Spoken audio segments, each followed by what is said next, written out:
अजितदादांच्या अचानकपणे जाण्यामुळे अख्ख्या महाराष्ट्रावरती शोककळा पसरली। मंडळी, काही दिवसांपूर्वी बारामतीतील त्यांच्या निवासस्थानाच्या परिसरामध्ये काहीतरी जादूटोण्याचा प्रकार घडलेला होता। अगदी 20 दिवसांपूर्वी त्यांच्या त्या घराच्या निवासस्थानाच्या परिसरामध्ये काहीतरी अघोरी पूजेचा प्रकार घडलेला होता आणि आज मात्र एकदम असं काही घडलं की सगळ्यांच्याच काळजामध्ये धडकी भरली। तेच अजितदादा आज आपल्यातून निघून गेलेत। खरं तर मंडळी, हा जो विषय आहे हा केवळ माहितीस्तव या व्हिडिओमध्ये मी मांडत आहे। खरं तर आपलं चॅनल कुठल्याही अंधश्रद्धेचं समर्थन करीत नाही। मी स्वतः कुठलीही अंधश्रद्धा पाळत नाही, परंतु केवळ माहितीस्तव तुम्हाला सांगतोय।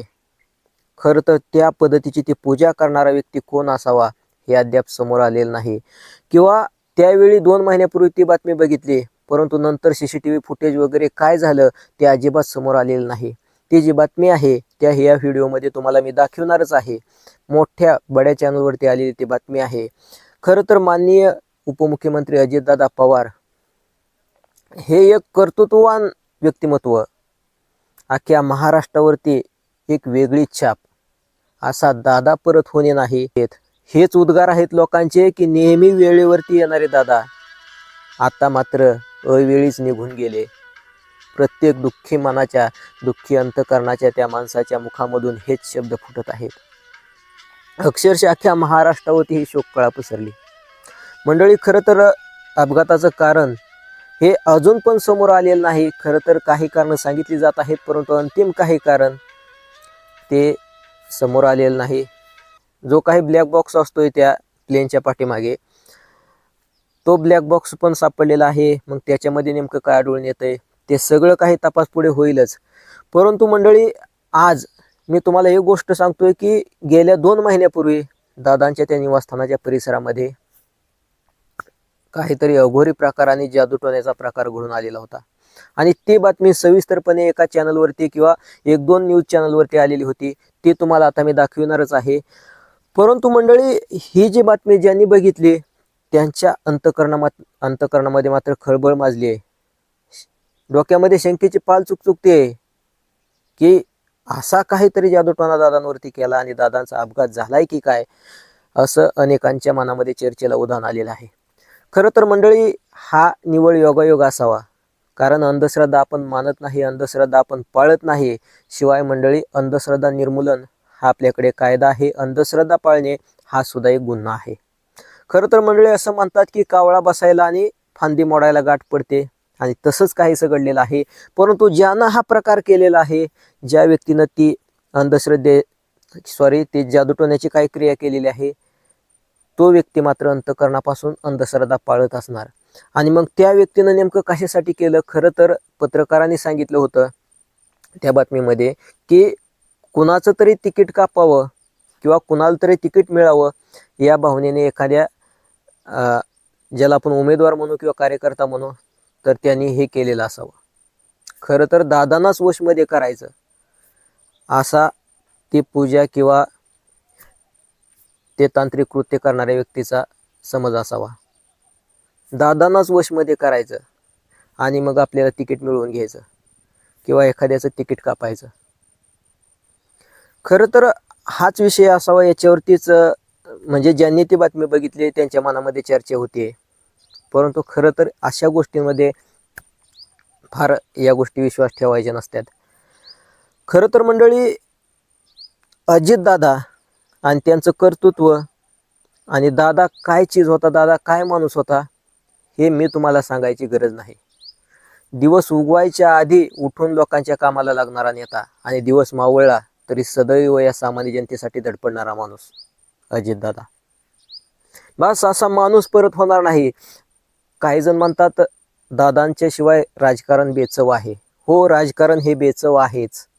परत काही जण बोलतील की 10 वर्षे लागतील असा नेता भरून यायला, राजकारणातली पोकळी भरून यायला 10 वर्षे लागतील, 20 वर्षे लागतील, 50 वर्षे लागतील। होय, त्या क्षमतेचा एखादा नेता तयार होईल, परंतु तो नेता होणे नाही। दादा हे दादाच। ही सृष्टी एक वस्तू ती एकदाच तयार करते। हा दादा परत होणे नाही आणि अखंड महाराष्ट्राच्या काळजामध्ये जागा आहे दादांना। अख्ख्या महाराष्ट्रानं हंबरडा फोडला. अक्षरशः मंडळी, वयोवृद्ध लोक, लहान मुलं ह्यांच्यासुद्धा डोळ्यामध्ये अश्रू बघायला भेटले आणि बोलताना खरंच शब्द फुटत नाहीत. हो, खरंच बोलताना शब्द फुटत नाहीत. तर त्यांचा अंत्यविधी वगैरे सगळं काही झालं, अंतिम दर्शन झालं. देशाचे गृहमंत्री अमित शहा त्या ठिकाणी आलेले होते. राजकारणातले अनेक दिग्गज लोक आलेले होते. दादांचं अंतिम दर्शन घेतलं सर्वांनी. खरंच मंडळी, काय बोलावं हे सुचत नाही, परंतु एक विषय तुमच्या समोर सादर करण्यासाठी हा व्हिडिओ निवळ बनवला. अनेक चर्चांना उधाण आलेलं आहे. कोणी बोलते घातपात आहे, कोणी बोलतं हे आहे ते आहे, परंतु जे काही अंतिम सत्य आहे त्या ब्लॅक बॉक्स मधून समोर येईल.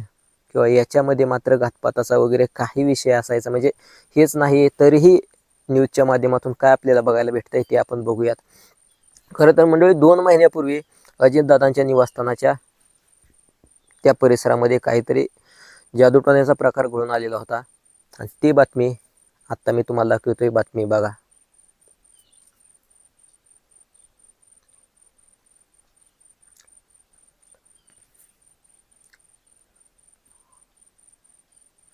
तर मंडळी, बघितली असेल तुम्ही ती बातमी.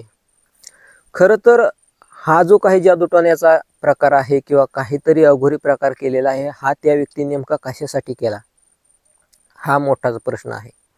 खरं तर मंडळी, कोण दादांच्या जीवावरती उठलं होतं का? म्हणजे खरं तर अशा काही गोष्टी असतात किंवा याच्यामुळं काय फरक पडतोय असं मला म्हणायचं नाही. आपण अजिबात अंधश्रद्धा पाळत नाही, परंतु ते पूजा किंवा तो जादूटोणा करणाऱ्या त्या माणसाचा नेमका काय उद्देश होता? खरं तर असं बोलतात की कावळ्याच्या श्रापाने काय गायी गुरं मरत नाहीत. आता शेवटी दादांसोबत दुर्दैवी जी घटना घडली ती खरं तर कावळा बसायला आणि फांदी तुटायला गाठ पडली किंवा निव्वळ योगायोग असं आपण समजून चालूयात. परंतु हे जे काही प्रकार वाढत आहेत, अंधश्रद्धेचे हे प्रकार आहेत, तर याला मात्र वेळीच आवर घातला गेला पाहिजे. वेळीच हे प्रकार रोखले पाहिजेत. खरं तर त्या काळामधले, त्या ठिकाणचे, दादांच्या परिसरामधले ते CCTV फुटेज समजले पाहिजेत आणि कोणी तो प्रकार केलाय तेही समजलं पाहिजे. त्या व्यक्तीचा नेमका हेतू काय. खरंच मंडळी, महाराष्ट्रामधल्या अशा दिग्गज नेत्यासोबत हे सगळं काही घडून येणं हे मात्र अआकलनीय आहे. काळाने घाव घातला आणि महाराष्ट्राचा दादा देवाने हिरावून घेतला.